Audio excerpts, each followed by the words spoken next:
Greetings YouTube, Joe here with Culination Media and welcome back to another episode of Pokemon White. This is episode number 57 and in the last episode we defeated N in his castle as well as Getsus and we watched the credits and all that stuff.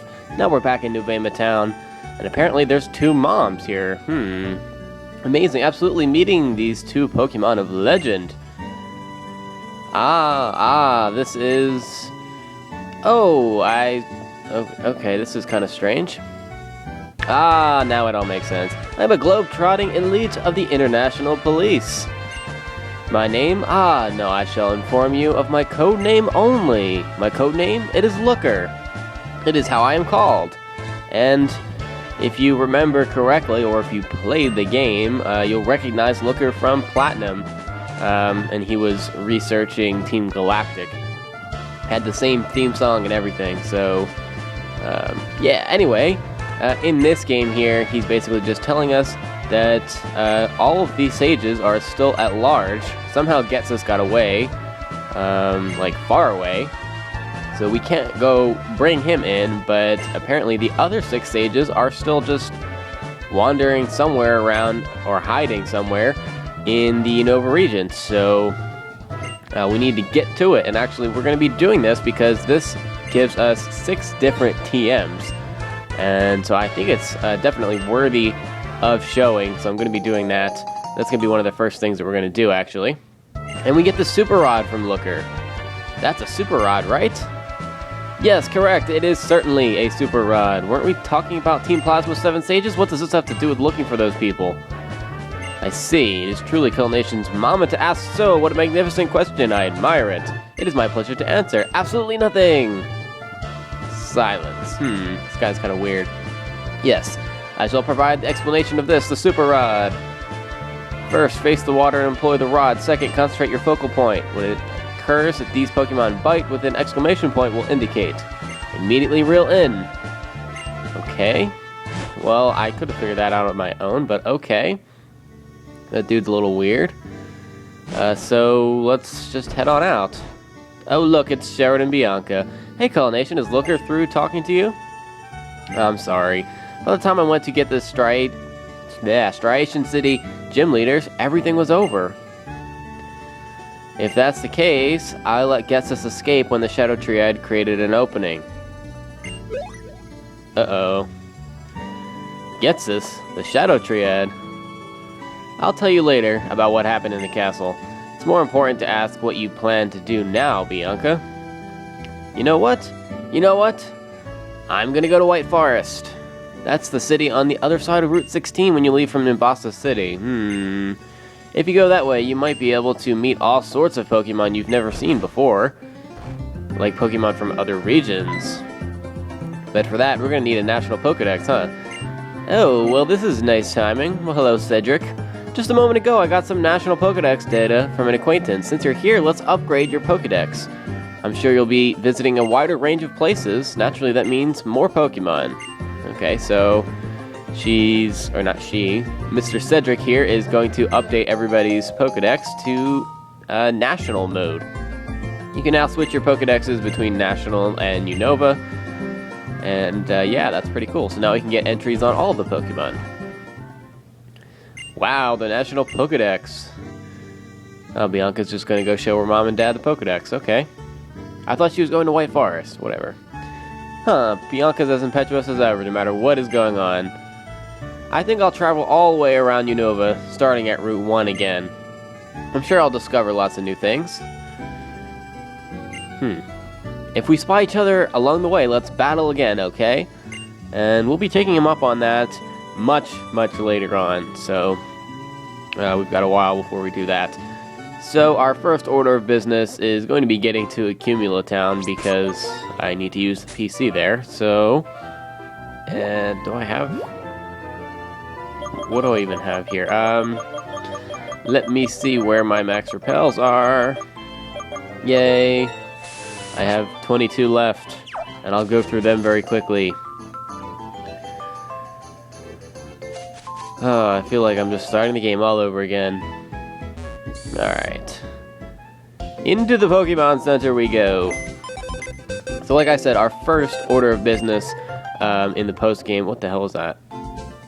Congratulations, more wallpapers. I don't care about that. Okay, our first order of business here is going to be capturing the 6 sages that are at large. So to do that, first thing I'm going to do is pick up the dove, and we'll take out Zekrom, because I don't need Zekrom at all. And let me see, I don't want Pidove in the first slot. No, that would be kind of stupid. So we'll switch him out of there. Alright. So now that we have that done, we're actually going back onto Route 1 because the first sage is going to be in the Lost Roots, quote-unquote. I forget the number. I think it's like 18. Something like that. So we've actually been here before. If you, I guess, haven't come here, you're going to have to battle all the trainers. And there's also Waterfall over here, which we got well before we even fought the Elite Four or anything like that. You will need it to get all of the sages, so make sure you pick that up when you're over here, and that's kind of why I'm doing this one first. It just makes the most sense, and it's chronologically just seems like it would be the first one that you would encounter, so that's what we're gonna do. So some of these sages are actually pretty easy to find, and they're just kind of hanging out in the open. Others are a little bit more difficult, and I guess we'll just see that as we go along. I'm not going to give away where all of them are yet. I probably shouldn't have went that way. That's alright. Redo that. There we go. Okay. Feels like just yesterday we were here. Alright, so I battled all these... Yeah, I battled all of these trainers, so we don't have to worry about that. I can just kind of run on through. And the sage is going to be down here where we got Waterfall, or next to it. It's Rood. It smells of the sea here. This place has the same ocean smell as where I was born. Guests wander the lands of this world all over, collecting knowledge of all kinds while searching for like-minded people. From the moment we met, he understood what I desired. The ability to understand the minds and the needs of others. This is an ability that everyone needs to survive. My Lord N is a kind and excellent person who understands the hearts of Pokemon, but conversely, perhaps his ability to understand the hearts and feelings of people is not developed enough. But even that was part of the perfection of Getsus's plan. When it comes to Getsus, I cannot separate the truths from the lies. He's just that good. See this? I received it from Getsus, but I no longer need it. I hope you can put it to good use. And he's going to give us TM number 32, which is Double Team. Someday, if my Lord N develops the ability to understand the feelings of people as well as Pokemon, I would like us to gather again. More than anything, I want to see N confront Getsus. Well, that's not going to happen because you're going to jail, buddy. And now about Team Plasma. I'm an officer of the International Police, and there are so many things you must tell me at once. If that is what you desire. Many thanks. Now Getsus notwithstanding, there yet remains but 5 of the 7 sages still at large. What it is they are thinking, what it may be they are hoping, this is the information I have need of. Okay, so he takes Rood off to some international police jail, and we're free to go. Thankfully I have Pidove, so we can fly out of here, and we are going back to Striation City, because this is near where the next sage is going to be located. I do suggest you bring someone that knows fly over to where we just captured Rood, because, well, if you don't, yeah, you're just going to have to walk all the way back. So, there's a new part of the Dream Yard here that's now open to us that was not accessible before, and I just kind of walked on through the gate there. And now we can go into the basement, which is kind of interesting. And as you can see to the left there is a Musharna, which can be found every Friday.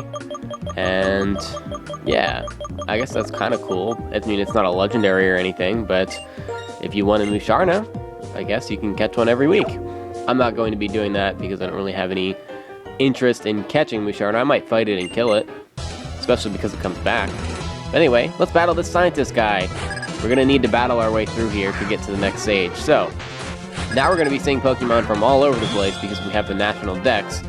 And Not only that, but the Pokemon are going to be a lot stronger. As you can see, this Drowsy is at level 63. And that is just bad news for us because, well, Kraganol is 12 levels lower than it.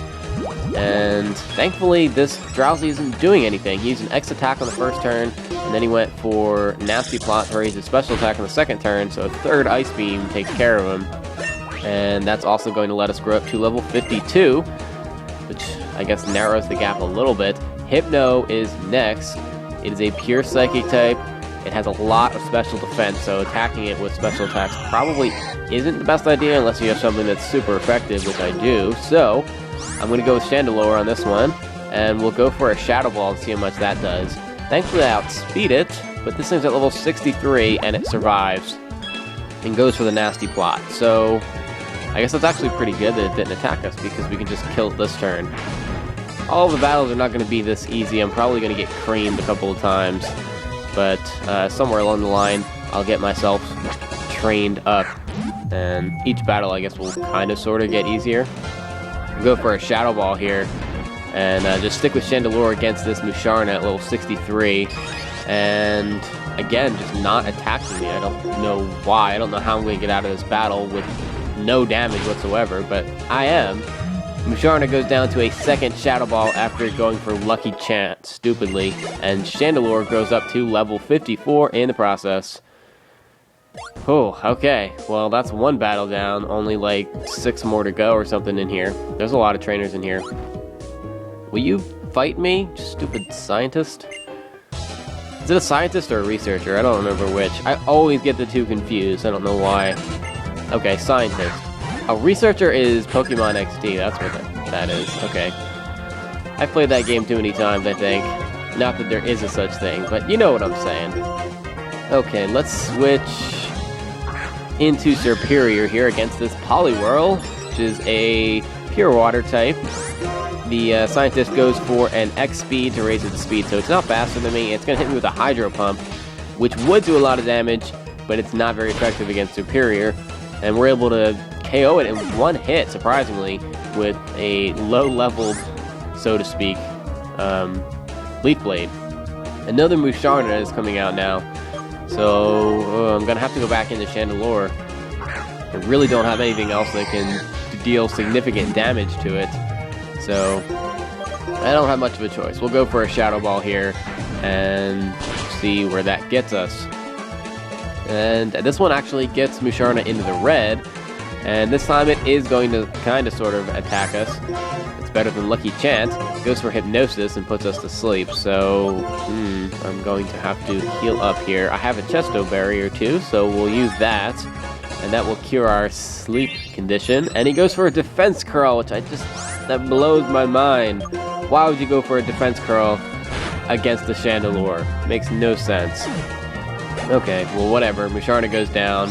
Parasect is next, and Parasect is a bug and grass type Pokemon, so it has 4 times weaknesses to both flying and fire, which is the perfect reason to not use either of those types. So I'm going to bring out Kraganol here and go for an Ice Beam and see what that does. It's also going to be super effective, and actually it doesn't kill him, but he goes for Giga Drain, and because it's a special attack, it does almost nothing, even with his 11 level advantage plus stab. So he gets a little bit of HP back, but not much. Not enough to save him from another Ice Beam. And Kraganol's going to grow up to level 53 after that Parasect goes down. And he's trying to learn Solar Beam, which is a great move for him, but I'm actually not going to teach it to him because I don't have Sun support on this team. So it's not really worth it to waste a turn. 2 Ice Beams would probably end up doing more damage. Oh my... these people that are running around are really annoying. Alright, well let's just battle this scientist to begin with here, because she's not running around. She has 2 Pokemon. Scientist Catherine, and she's going to send out a Jigglypuff at level 64. It's just a normal type. It's pretty defensive. It doesn't have a lot of attacking power. It has pretty decent HP, decent special defense, and I guess pretty average physical defense. I'm just going to go for an Ice Beam here. 2 times, gets rid of Jigglypuff. She doesn't do anything to me at all. Another Musharna, so seeing a pattern here. Everyone seems to like the Musharnas, at least the scientists. That's the only people I've battled. I haven't battled the Psychic yet. This one is at level 64, which is a level higher than the last one that we fought, which is at 63. So we'll go for a Shadow Ball, and it does the usual damage. And Musharna, yet again, just loving that defense curl, and it pretty much kills itself. It might as well have. And another Shadow Ball takes it down. And in the process, Chandelure's going to grow up to level 55, so I really need to start training my other Pokemon because Chandelure's starting to pull away a little bit. Alright, well, I guess this is as good a time as any to stop this episode. In the next episode, we'll continue battling our way through the basement of the Dream Yard, and we'll capture at least one more Sage, but I'm thinking maybe 2 next time. So, thank you very much for watching, folks, and please stay tuned for episode number 58. Game on!